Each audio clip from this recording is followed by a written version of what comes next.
bem-vindo, seja bem-vinda a mais um episódio do Conhecendo Claro Podcast. Você já conheceu a história do Padre Alan, do Padre João, do Padre Joélio, do Padre, diversos padres, né, que apareceram por aqui, o Padre Eugênio, e hoje vamos conhecer a história de mais um sacerdote aqui da nossa Arquidiocese de Aracaju. Prazer, eu me chamo Janine, sou missionária consagrada à comunidade católica Templo Vivo e também sou colaboradora da Rádio Cultura.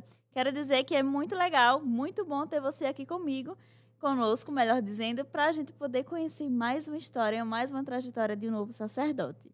Para vocês que têm curiosidade, não, eu não conheço a história deles nos bastidores, eu conheço ao vivo com você. Então você vai ver que aqui é tudo muito natural e tudo muito surpreendente, assim como a vida de cada um de nós. Mas chega de enrolação e vamos conhecer a história do nosso sacerdote.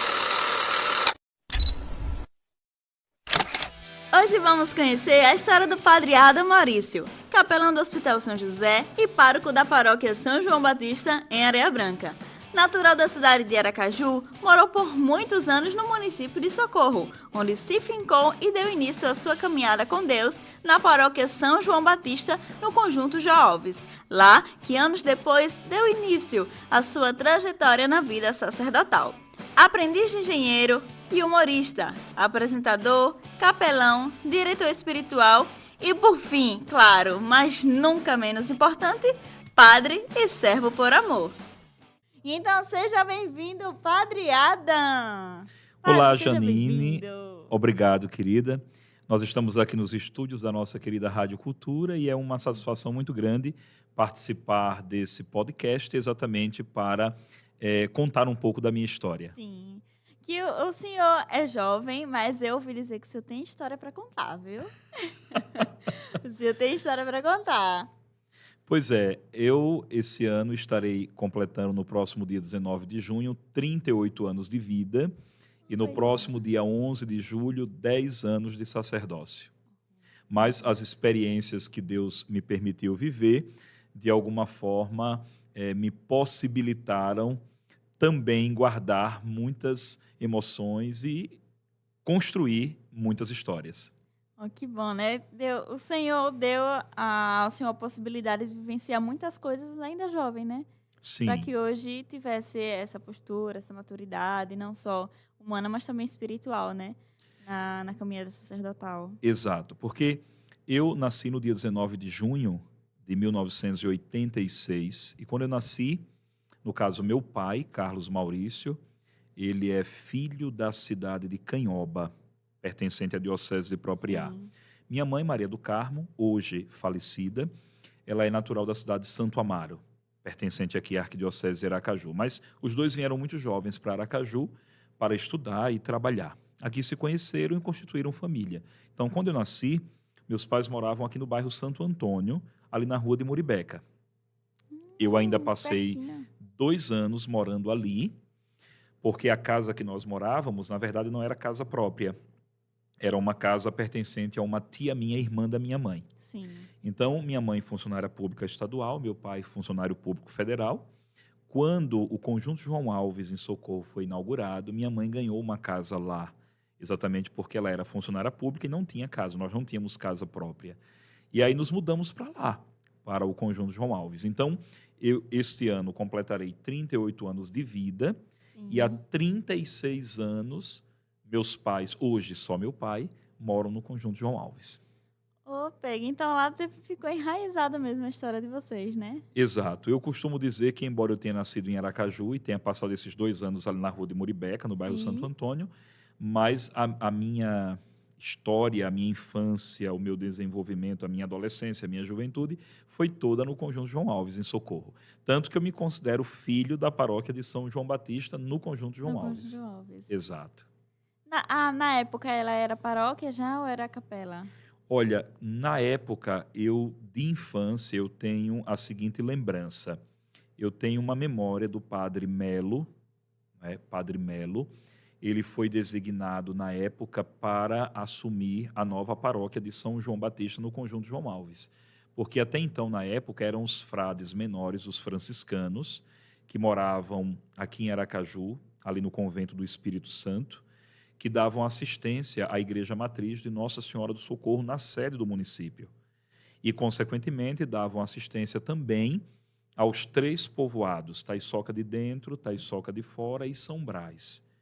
Quando a igreja Eia. matriz muitas vezes iam montados a cavalo para dar assistência a esses povoados.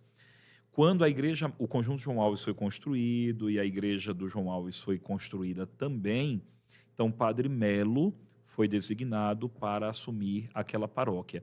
Hoje nós temos em todo o município de Socorro 13 paróquias, mas naquela época era uma paróquia só, Para a matriz tudo. de Socorro para toda a região, e depois veio a paróquia de São João Batista no conjunto João Alves. Caramba.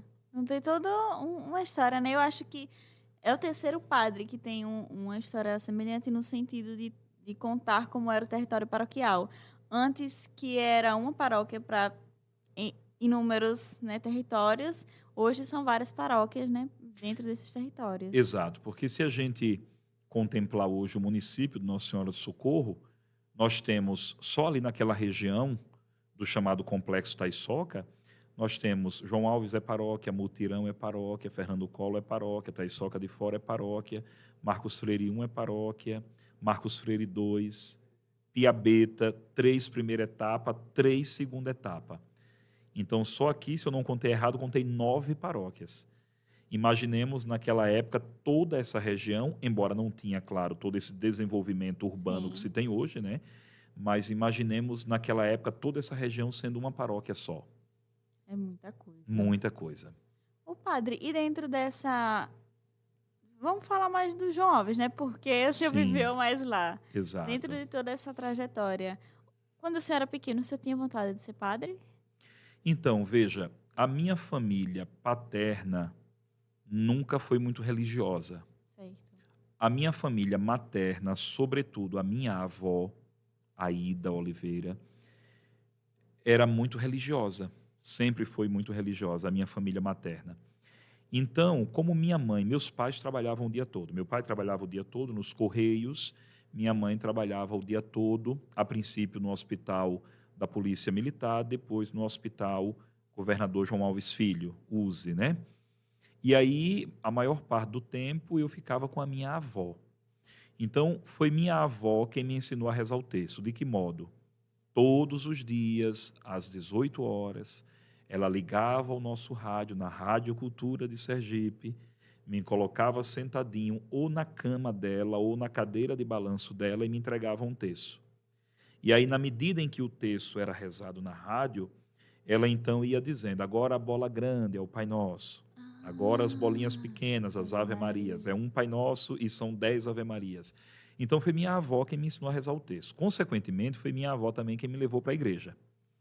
E aí, naquela época, ainda criança, como foi que tudo começou?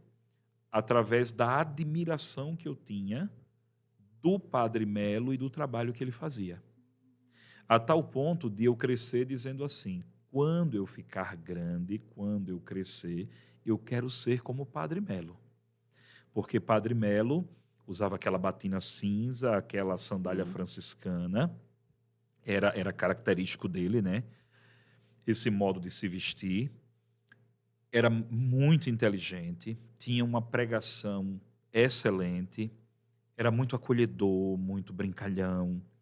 Então, eu cresci como criança sendo levado à igreja por minha avó materna e cresci com essa admiração da pessoa de Padre Melo. Então, eu costumo dizer sempre, quando alguém pergunta sobre a origem da minha vocação, eu costumo dizer que o início da minha vocação foi o processo de admiração.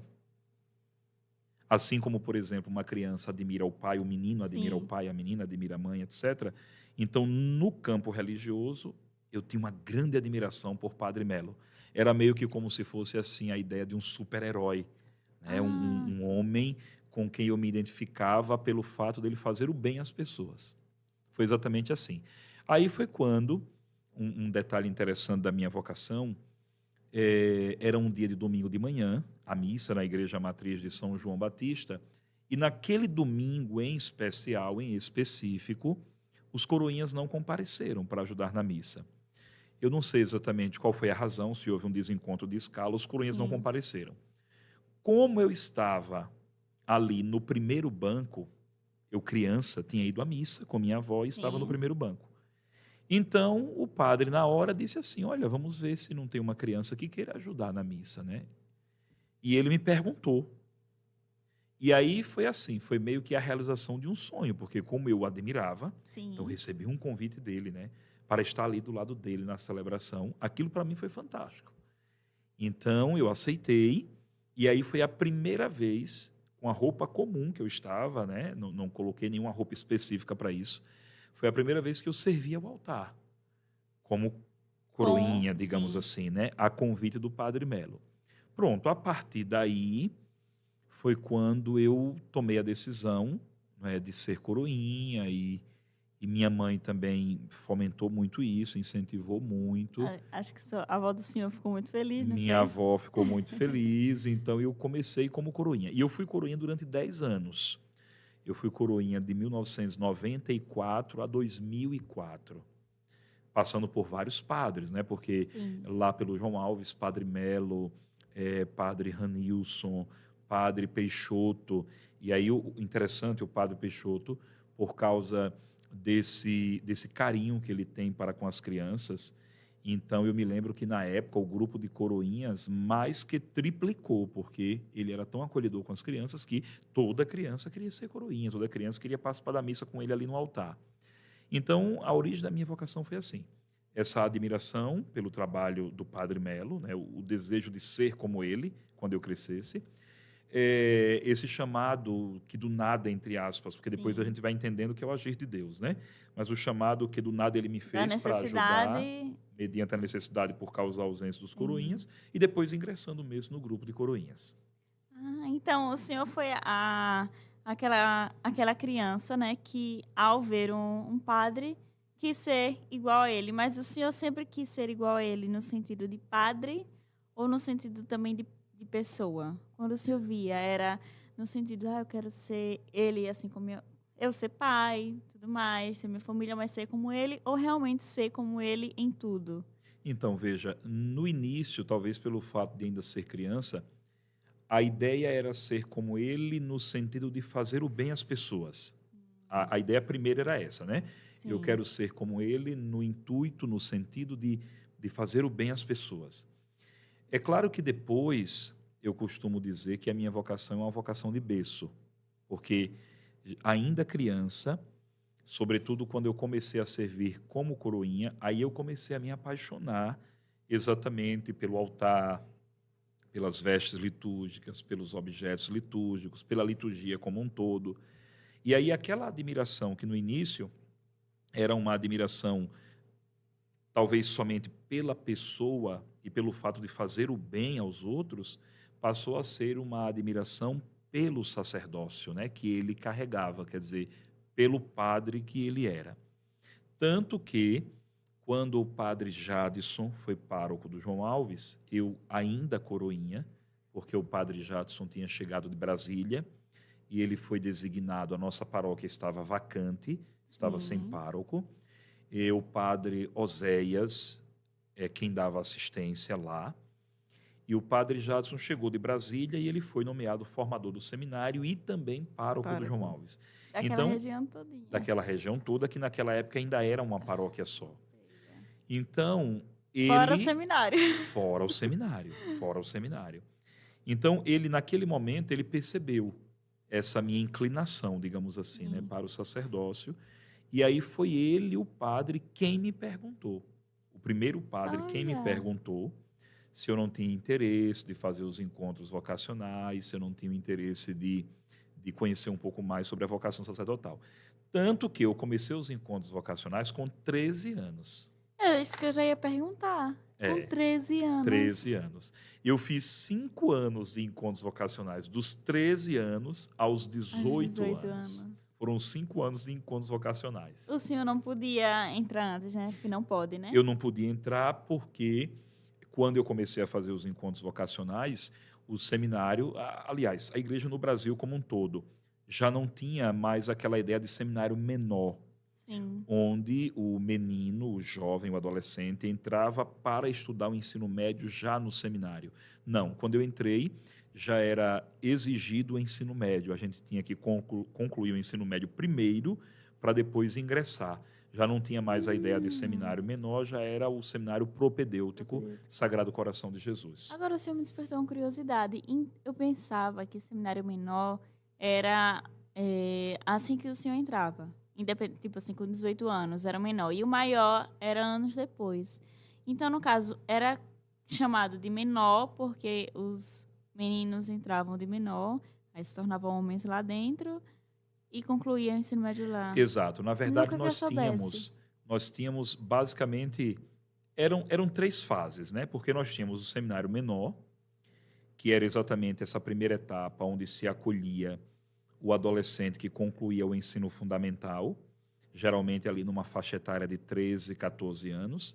Esse adolescente ingressava no seminário, lá cursava o ensino médio, tanto que se você perguntar aos padres, digamos, mais velhos, muitos estudaram no Colégio Castelo Branco, muitos estudaram no Colégio Ateneu Sergipense, entende? Eu não sei se alguns estudaram naquele outro colégio, meu Deus, aqui mesmo no centro, que é Tobias inclusive Barreto? Tobias Barreto. Jackson. Exato. A segunda etapa era o seminário propedêutico, que era o curso propedêutico propriamente dito, com aquelas matérias introdutórias, preparando o jovem para o seminário maior.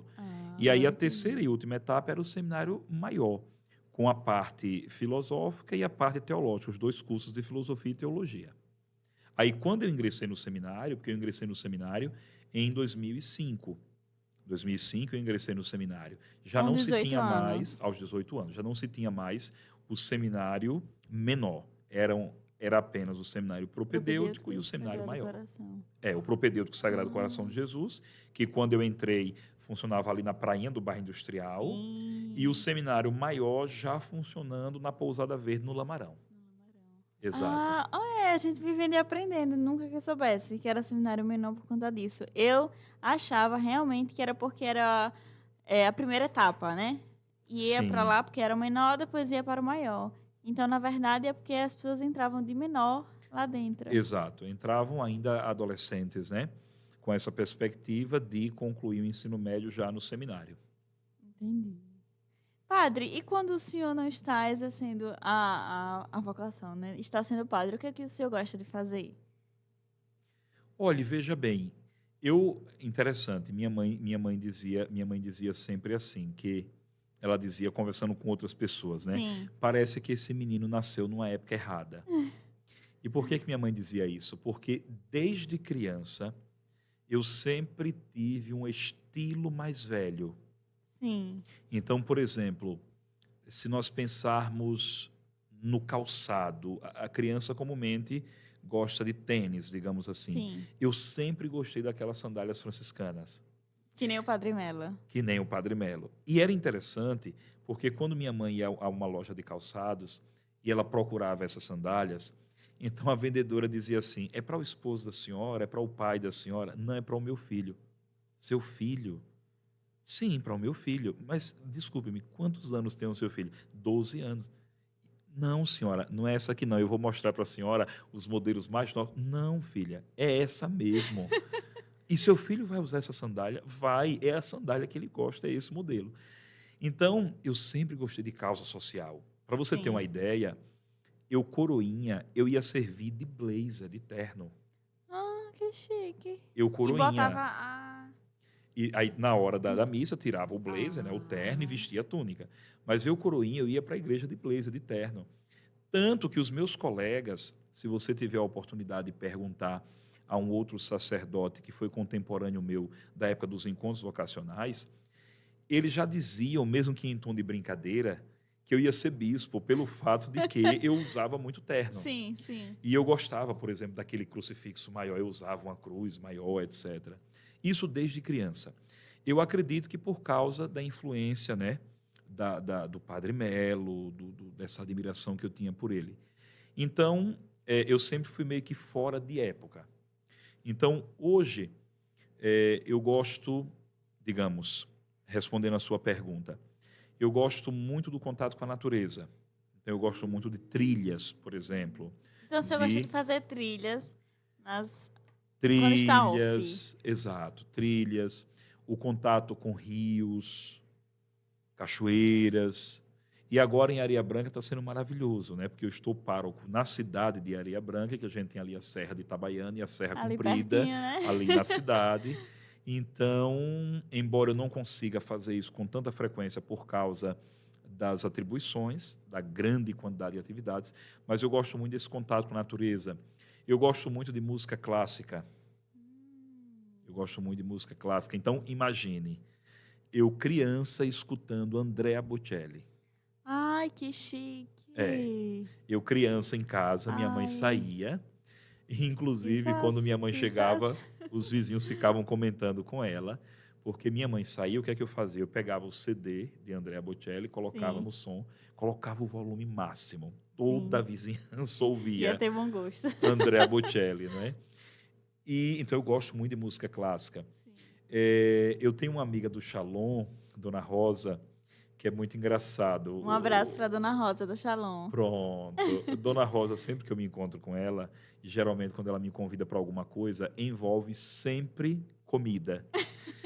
Então, Inteligente. pronto. Então, Dona Rosa costuma dizer o seguinte: Padre, nós que somos consagrados, não temos muitos outros divertimentos. Um dos Sim, nossos divertimentos é comer. é verdade. Então, eu gosto muito de visitar locais relacionados a essa questão de culinária, de experimentar novos sabores, enfim. Mas esse contato com a natureza me encanta, música clássica me encanta, até um pouco de atividades radicais, embora também não Como consiga fazer muito isso por conta de tempo, etc. Mas eu gosto muito dessas atividades radicais e tal. Mas é isso, você gosta de ar livre, né? ar livre, ar livre. Quando eu era criança, eu tenho um amigo que ele dizia, ele duvidava que eu ia ser padre, Sempre tem, porque né? é, porque ele dizia que eu era muito afoito, muito Sim. elétrico, muito enérgico, enfim. E por isso, porque desde criança a gente tinha essas brincadeiras. Então, por exemplo, enquanto as crianças ditas na minha época normais estavam em casa brincando de carrinho, nós estávamos no mangue com arco e flecha, Meu catando, Deus do acertando céu. baiacu, peixe, Ou era entendeu? pescador com arco e Com flecha. arco e flecha. Nós estávamos fazendo expedições. Quem é ali daquela área de Nossa Senhora do Descobrindo. Socorro sabe que tem um areal lá em Socorro chamado Areal da Mangabeira. Então Sim, nós estávamos nos areais da Mangabeira, fazendo trilha, descobrindo coisas. descobrindo. Então eu sempre fui muito assim, para frente, como se diz, né? Embora tendo um estilo meio que antigo, mas Sim. sempre muito para Mas frente. com o espírito de aventura, né? Com aquele Isso, exato. espírito antigo, mas também com aquele espírito de aventura. Exato. E animal? Você gosta de animal, de algum animal? Olha, eu sempre gostei muito de cães, tanto que eu Cães. tenho dois pastores alemães. Eu tenho dois pastores alemães. Eles protegem a casa, né? Sim, sim. Inclusive, eles até me livraram de uma situação difícil. E foi qual? Já agora, estando em Areia Branca, comumente, quando eu chego à noite, eu chego muito tarde dos povoados, né? Sim, E aí, como o nosso portão lá não é automático, então eu tenho que parar o carro, descer para abrir, para guardar o carro na garagem. sim. Então, eu cheguei, era por volta de 11h30 da noite. Eu sempre entro com o carro de ré, por uma questão de segurança, de princípio de segurança. E aí, Desculpa, por quê? porque quando você entra com o carro na garagem de ré, você está tendo visão da rua, caso alguém se aproxime. Entendi. Se você entrar com um carro normal, com a frente, você está de costas para a rua. Facilmente alguém consegue entrar e se esconder e quando você descer, ele abordar. Entendi. Entendeu? Entendi. Eu sempre Entendi. costumo entrar com o carro de ré, porque eu tenho o Certo. campo de visão da rua. Certo. E aí eu parei, desci, e eu achei que os cães estavam presos e eles estavam soltos. Então, quando eu abri o portão, eu abri com tudo, porque achei que eles estavam presos, né? Sim. Então, eles saíram para a rua e ficaram correndo ao redor do meu carro. Nisso vinha um carro desconhecido, bem devagar. Esse carro passou pela frente do meu, que estava parado na rua, que eu ia guardar na garagem, e parou questão de 4, 5 metros depois. E aí 2 caras, 2 rapazes desceram, e assim que eles desceram, eles disseram assim: "Padre, a gente veio pedir a bênção", que provavelmente não era pedir bênção coisa Sim. nenhuma, né. E aí eu disse assim: "Eu aconselho que vocês peçam a bênção de dentro do carro, porque os cães estão soltos". Quando eu disse isso, os cães pararam e olharam para eles. E aí fizeram aquela postura de ataque, né, levantaram as Sim. orelhas, etcétera, porque são 2 pastores alemães. Quando eles viram, rapidamente eles entraram dentro do carro E foram e embora. foram embora. E aí eu coloquei os cães para dentro, guardei o carro. Então, eu digo que foi um livramento, por quê? Porque Realmente. provavelmente o intuito deles era roubar, né. Eu não sei se necessariamente levar o carro, mas de repente roubar o celular, a carteira, alguma Ou coisa de entrar na casa valor, do senhor. ou entrar na casa, né. E foram os cães que me livraram. Então eu tenho 2 pastores alemães, Lion e Baruch, e os 2 Hum. são, de certa forma, minhas companhias também. Ah, esse pastor alemão é tão bonito, né? Sim, e uma raça de É uma guarda, raça né. bonita, Geralmente uma sim. raça de grande porte, uma raça que é muito protetora. Sim. Muito, acho que eles ficam bem alegres quando o senhor chega, né? Ah, é uma festa. Tanto que às vezes eu até faço alguma postagem no meu Instagram, eu Eu chego vejo. tarde e aí vou brincar com eles no pátio, etcétera, e corro e me deito no chão com eles, é uma folia. Oh. É bom que dá, né, aquela alegria não só para eles que ficam lá sozinhos esperando o senhor, mas Sim, também para o senhor, para sim. dar Um detalhe aquele interessante, refrigério. que talvez as pessoas não tenham noção, eu digo as pessoas de um modo geral, né, Sim. é que o padre, interessante, ele é sempre o homem da solidão. O padre é sempre o homem da solidão. Por quê? Porque o fato de termos, renunciado, digamos assim, à constituição de uma família, o fato de não termos esposa, de não termos filhos, o fato de morarmos sozinhos, então faz com que, em momentos muito cruciais, nós estejamos sozinhos, Sozinhos. né. Então, até os animais nesse sentido são um bálsamo. Por quê? Porque eu chego tarde em casa depois de um dia extremamente cansativo e sobrecarregado de atividades, depois de ter celebrado missa, celebrado batizado, confessado, visitado um doente, celebrado a exéquia de alguém que morreu. E aí eu encontro ali naquele animal um carinho, uma atenção, e a gente brinca, e eu coloco ração, coloco água, enfim. Então isso é muito bom. Renova, né? Renova, isso é saudável, eu diria. É sempre bom a gente ter quem teve aqui também que tem, foi o padre Joélio e o padre João. E eles falaram nessa mesma dimensão, que é a companhia, né, que dá aquela Sim, alegria, que tá ali quando chega em casa, tem e brinca, e sim. vai para o lado, vai para o outro. Um outro animal que eu tive, e infelizmente morreu, mas que era também assim, digamos, maravilhoso, eu tinha uma jandaia. Jandaia é O mais que ou menos é uma jandaia? ararinha, né? A gente Hum. costuma dizer que é uma ararinha, porque é o mesmo formato de uma arara, de um papagaio, porém pequenininha. E a minha jandaia, ela era muito carinhosa, ela mesma abria a gaiola, descia. Quando eu estava almoçando, ela subia na minha roupa, ficava no meu ombro, ela fazia carinho na minha bochecha com o bico. Oh. Para você ter uma ideia, até bebida, por exemplo, se eu estivesse tomando suco ou tomando um refrigerante, ou até tomando uma tacinha de vinho, ela subia e queria tomar também, e bebia no canto da minha boca, Repare, não por incrível que bicava pareça. não? Não, não, não, não. Ela tinha um jeito muito dócil. Ela dormia comigo na cama. Em alguns momentos, ela abria a gaiola, descia, entrava no meu quarto, subia pelo meu lençol e aí ficava comigo na cama. Vinha para aqui, para essa região do meu pescoço. Ixi, Eu a acho que feia. porque ela sentia o calor humano Sim. e ficava quietinha. Inclusive, eu tenho até algumas fotos que eu consegui tirar de madrugada, ela deitadinha comigo no meu pescoço. Então era Hum. muito carinhosa essa jandaia que eu tinha. Mas o senhor não e o senhor conseguia dormir com ela em Então, si? aí eu ficava um pouco com ela, depois terminava colocando na gaiola, mas por medo de que dormindo eu a machucasse, né? Sim. Porque o tamanho dela, ela é bem pequena, então não vai comparar o meu corpo, meu peso para o dela, né? Então o Uhum. meu medo era que, de repente, ao me virar bruscamente dormindo, eu sem querer a Ela machucasse. Então eu ficava com ela ali um pouquinho, depois, antes de pegar no sono, pronto, eu aí tirava e levava ela para a gaiola. Se bem que quando acontecia de eu cochilar, interessante, porque a jandaia, assim como as araras, os papagaios, Sim, tem umas garras, né? sim, Então, quando ela começava a se mexer, que começava a me pinicar, eu acordava, por causa das garrazinhas sim. dela no peito, né, pinicando.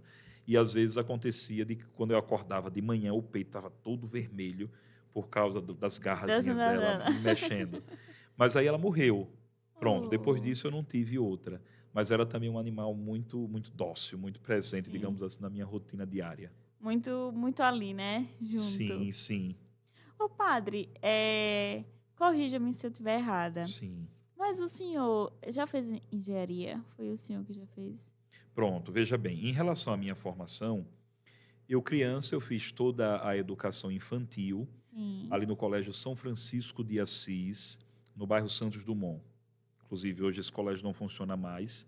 Dona Alda era a diretora, né? Ela tinha 2 filhos, era Reis e Messias, e eu fiz toda a educação infantil ali. sim. Depois, o meu ensino fundamental, eu fiz todo o ensino fundamental lá mesmo no Conjunto João Alves, no Instituto 7 de Setembro. A professora Graziela Maria era a diretora. E aí foi quando, na época, eu me inscrevi para.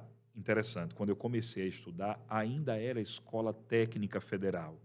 Depois passou Hum, a ser Cefet e depois IFES, né? IFES. Hoje é IFES. Mas quando eu comecei a estudar lá, era Escola Técnica Federal. Então, o que aconteceu? Eu fiz o exame da Escola Técnica Federal para o ensino médio.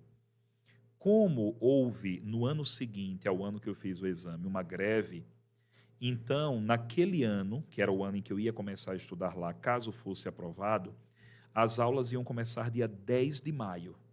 Imagine, né? De janeiro começar dia 10 de Sim, maio.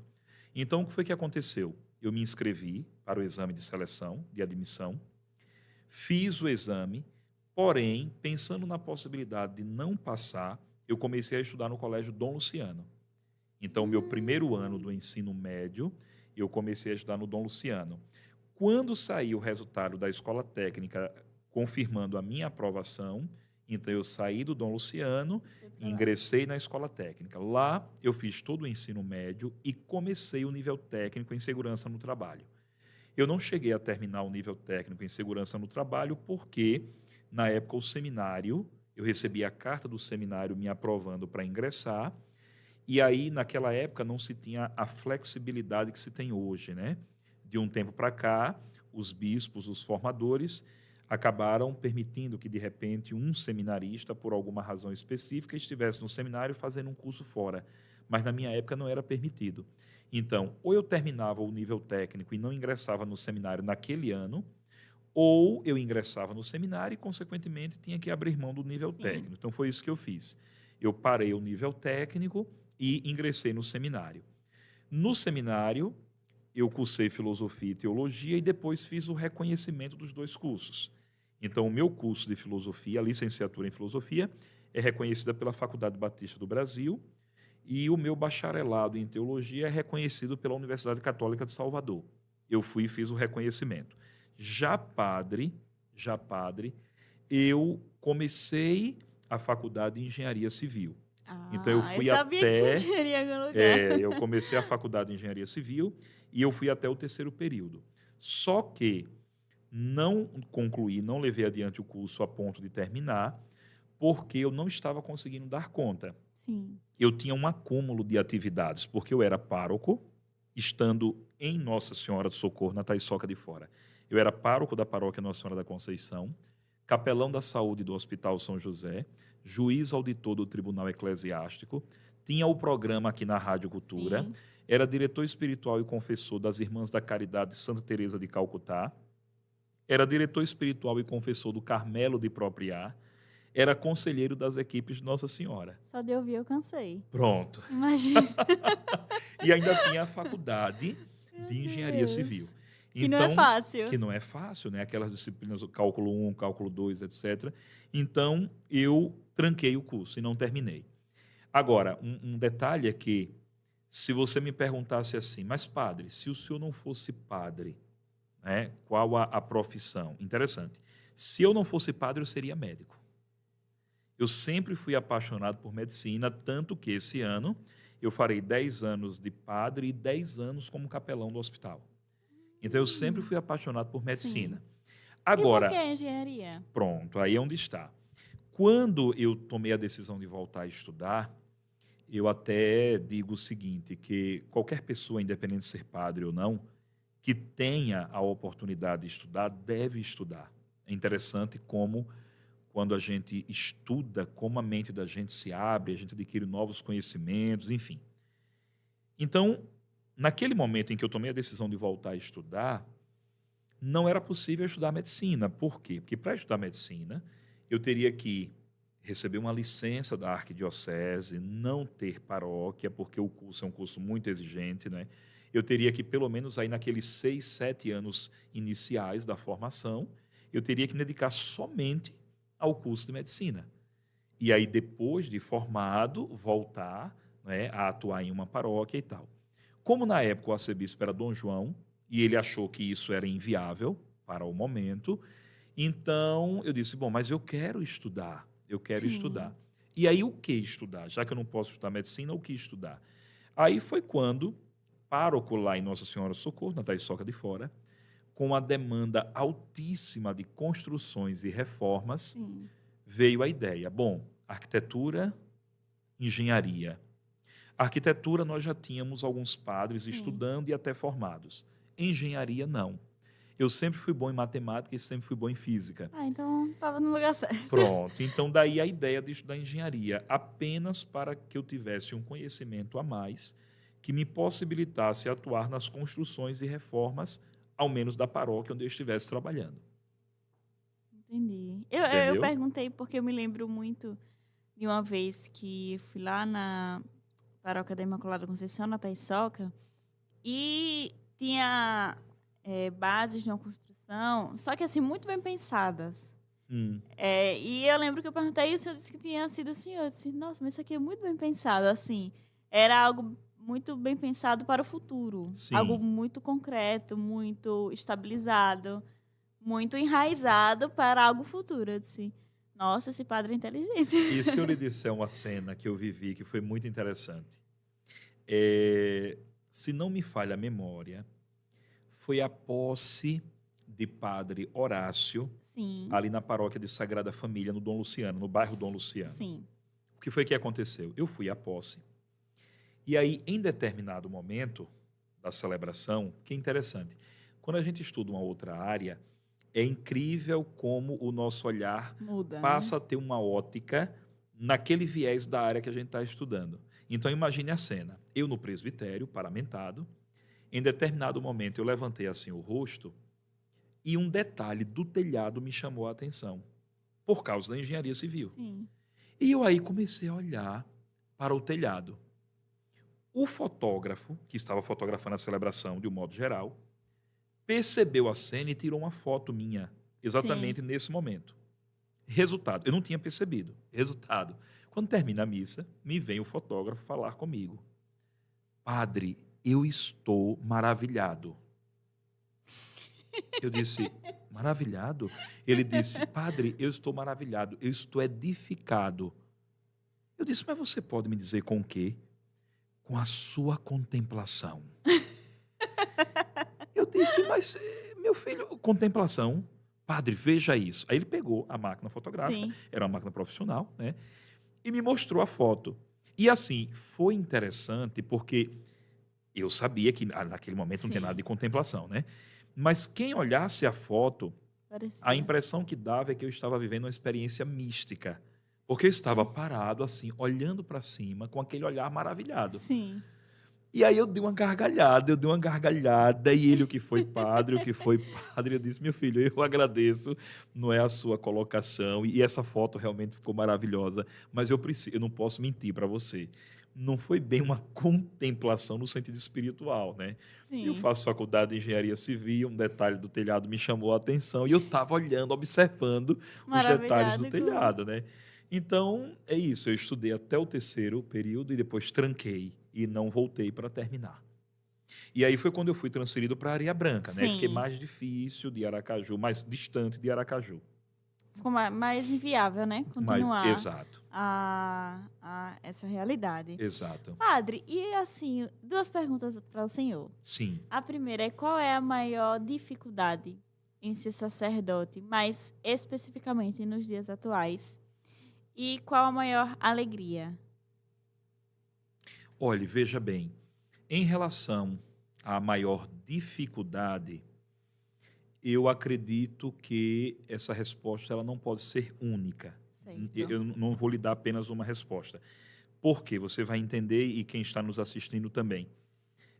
Eu acho que existe uma dificuldade que ela é pessoal da pessoa Sim. e existe uma dificuldade que é institucional. Vamos lá. Na minha opinião, qual é a dificuldade hoje do sacerdote pessoa? A solidão. A solidão. A solidão. A solidão, na minha opinião, é a maior dificuldade que qualquer sacerdote hoje enfrenta. Por quê? Porque por mais que de repente alguém que está nos assistindo diga assim, ah, mas padre, vocês padres rezam, têm uma intimidade maior com Deus. Sim, mas o fato de rezarmos, o fato de termos uma intimidade maior com Deus, não anula em nós a dimensão humana. Nós somos seres de relação, Sim. né? Então, você celebra o Natal com a sua família, você vive o São João, que é tão forte aqui no Nordeste, com a sua família. O padre vive os principais momentos da vida dele sozinho. Eu vivi uma experiência muito profunda de solidão quando eu passei mal. Fui sozinho para o hospital. Fui atendido, inclusive, no momento, pelas características, pelos sintomas. O médico desconfiou a princípio que se tratasse de um infarto, inclusive, mas depois se verificou que não. E todo o período em que eu estive no hospital, do atendimento, dos exames, até fechar o diagnóstico e receber alta, eu estava sozinho. Então, isso me possibilitou uma reflexão muito profunda a respeito da solidão do sacerdote. Agora, a dificuldade do ponto de vista institucional, na minha opinião, é exatamente a visão negativa que a sociedade hoje tem da pessoa do padre. Por quê? Porque se você parar para pensar, na época em que eu era criança e que eu era coroinha, qual era a visão que a sociedade tinha do padre? Ah, o padre é um homem culto, é um homem inteligente, é um homem bom, é um homem honesto, é um homem equilibrado, é um homem sábio, é um homem de Deus. E aí, só a gente dizer um homem de Deus já comporta em si muitas Isso. características, né? Hoje, por causa de muitas situações, inclusive até situações envolvendo outros sacerdotes, enfim, a sociedade em geral ela tem uma visão muito negativa Sim. do sacerdote, independente de quem seja, né? E aí lidar com isso é muito complicado. Por quê? Porque vamos falar aqui de uma lógica meramente humana. Certo. Eu estou abrindo mão de uma série de coisas. Eu abri mão de ser médico, eu abri mão de casar, eu abri mão de ter filhos, eu abri mão de ter minha casa do meu jeito, do jeito que eu pensei, que eu sonhei. Eu abri mão de ter o meu carro, que eu sempre quis comprar, etc., para ser padre. Além de abrir mão de tudo isso, eu estou assumindo uma vocação que, entre aspas, pela sociedade em geral, é uma vocação mal vista. Então, isso pesa muito. Sim. Isso pesa muito. E eu vivi uma experiência muito forte. Eu fui convidado para um jantar de primeira comunhão. E, com exceção da criança que fez a primeira comunhão e dos pais, que eram católicos, os demais convidados da família, não é que eles eram de outras religiões, eles eram indiferentes à religião. Certo. E aí o que aconteceu? Foi incrível. Eu não estava com identificação clerical, eclesiástica, eu estava com roupa comum. E aí, quando eu cheguei, eles me trataram super bem, até o momento em que a dona da casa me apresentou como padre. Quando ela disse padreada, foi incrível. Eles se viraram de costas mesmo. Continuaram a conversa deles lá, e a situação ficou tão constrangedora que a dona da casa ficou sem reação, o dono da casa ficou sem reação, eu fiquei sem reação, e duas senhoras, já bem idosas, que estavam sentadinhas à parte, jantando, sozinhas, que perceberam a situação, disseram: padre, o senhor vai se sentar aqui conosco, por favor, traga uma cadeira para o padre e tal. E interessante, foram elas que conseguiram quebrar um pouco, né? Sim. Aquele gelo que foi gerado foi pela gerado. situação.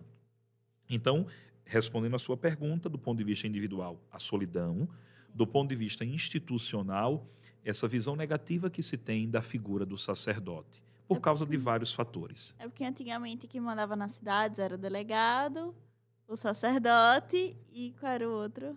Geralmente o prefeito, O né? prefeito, O prefeito, o delegado juiz, dependendo da Sim, situação, é. e o padre, E o né? padre. Eram as três autoridades do município, da município. cidade, sobretudo em se tratando do interior, né? Assim, hoje eu ainda sinto isso um pouco lá em Areia Branca, o Sim. padre ainda é visto com muito respeito, né?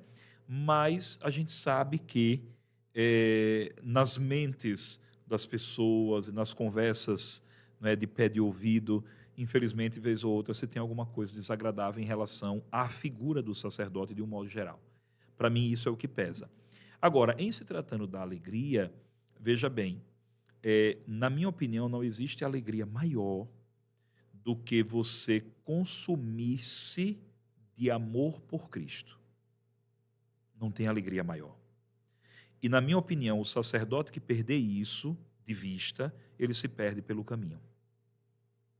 Quem quiser me seguir, tome sua cruz e me siga, pois quem quiser salvar a sua vida vai perdê-la.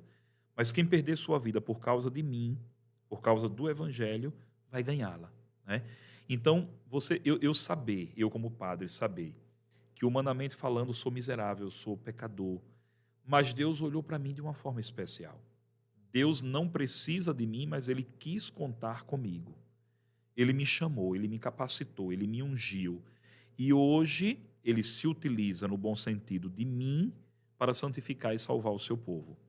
Eu estou consumindo a minha vida, como diria Dom Henrique, por uma causa que vale a pena. E essa causa é uma pessoa, Jesus Cristo. Então, isso é muito gratificante. Isso é muito gratificante, né? Você encontrar pessoas que você batizou. Você encontrar pessoas que você casou. Você encontrar pessoas que você confessou, atendeu em confissão. E aí me permita só, de forma bem breve, citar um exemplo. Na Fraternidade O Caminho, Sim. eu encontrei uma religiosa Sim. que se tornou superiora regional. Sim. E ela veio me cumprimentar e ela disse assim: eu quero agradecer ao senhor. Eu disse: por que, irmã? Ela disse: o senhor não se lembra, mas o senhor me atendeu em confissão. E o que o senhor me disse em confissão foi tão profundo que mudou completamente a minha vida. Se eu não tivesse feito aquela confissão, e se talvez não fosse com o Senhor, eu não sei se eu continuaria sendo freira. Então, assim, você ouvir isso é É a maravilhoso. alegria que dá. Tudo para a maior honra e glória de De Deus. Deus. Amém. Eu acho que depois dessa, né, não tem como você não se emocionar, né, por amor a Cristo. Você se sentir totalmente apaixonada. Enquanto a gente vai se preparar para um quadro muito interessante aqui, que é um quadro Pense Rápido, e o padre vai tomar aqui um pouquinho de água, né, depois dessa emoção. Eu quero convidar você a dar um like, comenta, diz qual padre você quer que venha aqui para estar no podcast junto conosco. Compartilha com seu amigo, com sua amiga. Oi, pessoal de Areia Branca, lá na Paróquia São João Batista, aquele abraço, né? O seu pároco está aqui conosco. Então, vai lá, compartilha com seu irmão, compartilha com seus amigos de outras pastorais, para você poder conhecer também um pouquinho mais do pastor de ovelhas, né? Que é o Padre Ada, aí na sua paróquia e também nos outros locais. Então, vou esperar aqui um segundo. Eu tenho certeza que o seu dedinho nesse like vai dar tempo, vai dar bom e você vai estar ajudando na evangelização. Já deu like? Já, né? Então, vamos para o quadro Pense Rápido. O pessoal de casa já conhece, mas eu vou explicar para o senhor novamente. É assim, eu vou falar uma palavra e o senhor fala algo que vem ao seu coração que corresponde a essa palavra. Certo? Preparado? Vamos lá. Vamos lá. Uma música. Te amarei, Senhor. Uma comida. Estrogonofe de carne. Ai, que delícia. Uma cor. Verde. Um lugar. Hospital São José. Um gênero musical. Música clássica. Essa tava óbvio, né?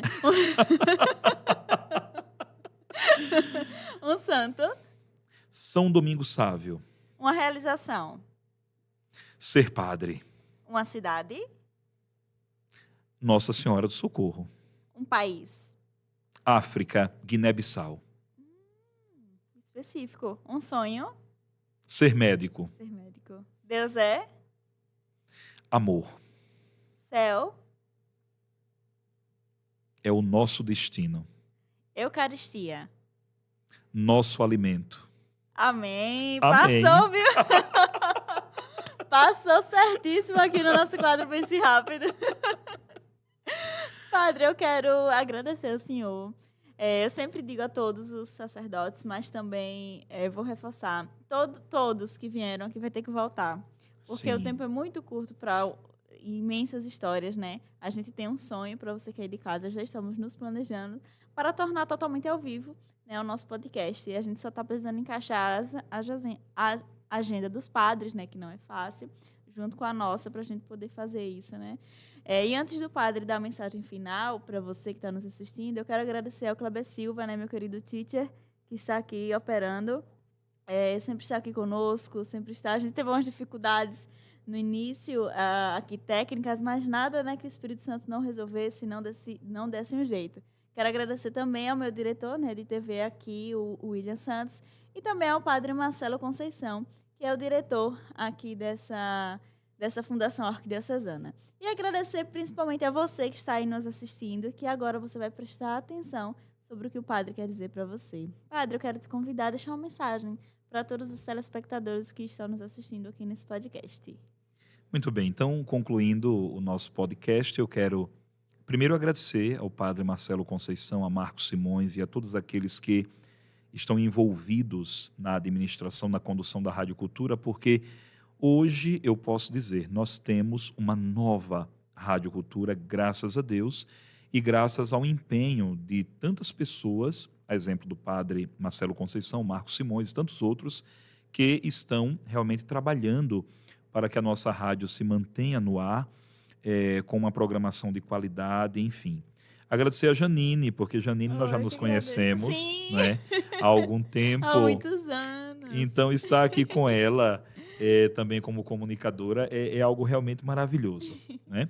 E dizer a vocês, nossos amados telespectadores, eu não vou dizer só ouvintes, né? Ouvintes eu digo na segunda-feira, quando eu apresento o programa No Coração da Imaculada, mas dizer aos nossos telespectadores da minha alegria de estar aqui participando desse podcast, porque domingo passado foi o 4º domingo da Páscoa, o chamado Domingo do Bom Pastor. Sim. E eu acredito, antes de começarmos o podcast, eu conversava com Janine, nos bastidores, digamos assim, que esse podcast ele é interessantíssimo. Por quê? Porque ele aproxima a nossa comunidade arquidiocesana, o povo de Deus em geral, do sacerdote, independente de quem seja o sacerdote, né? Então, nessa Semana do Bom Pastor, não se esqueçam desse detalhe. O povo de Deus deseja ter bons pastores, mas nós também, como pastores, desejamos ter boas ovelhas. Então, assim como ao longo dessa semana nós estamos rezando pelos pastores, e diga-se de passagem, cada telespectador é chamado a rezar, cada internauta é chamado a rezar pelo seu pároco, pelo pastor da sua paróquia, é preciso que também ao longo dessa semana cada paroquiano se pergunte: que tipo de ovelha sou eu? Né? Porque o rebanho é formado por ovelhas e pastores. Sim. Nós precisamos ter bons pastores, mas precisamos também ter boas ovelhas. E às vezes nós corremos o risco de sermos injustos, exatamente porque exigimos, cobramos dos nossos pastores que sejam bons pastores, mas nem sempre somos boas ovelhas para correspondermos àquilo que o reino de Deus nos exige. Então eu quero desejar a vocês, concluindo o nosso podcast, que essa semana, a 4ª semana da Páscoa, a Semana do Bom Pastor, seja também uma semana de reflexão, exatamente para que você responda a essa pergunta: que tipo de ovelha sou eu? A fim de que tenhamos o rebanho de Cristo, porque o rebanho não é meu, não é do padre Marcelo Conceição, não é de Dom Vitor, o rebanho é de Cristo. Nós somos pastores na medida em que, por Cristo, fomos escolhidos, capacitados, ungidos e enviados em missão. E na medida em que estamos unidos a Cristo. Então, a fim de que tenhamos bons rebanhos, ou bom rebanho, com bons pastores e boas ovelhas, caminhando em harmonia, e essa harmonia quem gera é o Espírito Santo, para a edificação do reino de Deus e, sobretudo, para a nossa santificação e salvação. Amém, amém. Que linda e interessante mensagem, né? Me lembrou a mensagem de... Eu acabei me esquecendo, mas depois corrija-me se eu estiver errada. É do Primaz, da igreja aqui do Brasil. Eu me esqueci o nome dele, mas ele, em seu testemunho sobre a finalização da Assembleia Geral da CNBB, ele pedia ajuda também das pessoas, do povo, do rebanho, para que pudesse fazer com que a igreja caminhasse. Então, me lembrou muito, ele falando, me lembrou muito o que ele tinha falado. E quero agradecer, né, Padre, a sua presença aqui. Muito, muito obrigada. Obrigada por toda a amizade, todo o cuidado, né, como pai, padre, pastor de ovelhas, né. Então, muito obrigada por ter o seu sim aqui, vir falar com a gente e tirar um tempinho. Eu sei que vida de padre não é fácil, é vida muito corrida. Então, é uma alegria muito grande ter o Senhor aqui com a gente. E eu quero também agradecer, que eu acabei esquecendo, ao meu fundador Adriano Mello, ele que teve a ideia desse podcast, né? Ele que deu... Todo mundo fala que fundador tem ideia além, à frente das pessoas, né? E realmente, de fato, ele que teve essa brilhante ideia de estarmos aqui, né? Fazendo esse podcast. Quero agradecer a ele por isso, o Adriano Mello, que também é colaborador aqui da rádio, e também ao Padre Marcelo pela oportunidade. Padre, muito, muito, muito obrigada, viu? Muito bem. Obrigada mesmo. Eu que agradeço. Deus abençoe a todos. Amém. E eu espero você na próxima sexta-feira, às 15 horas. Até lá.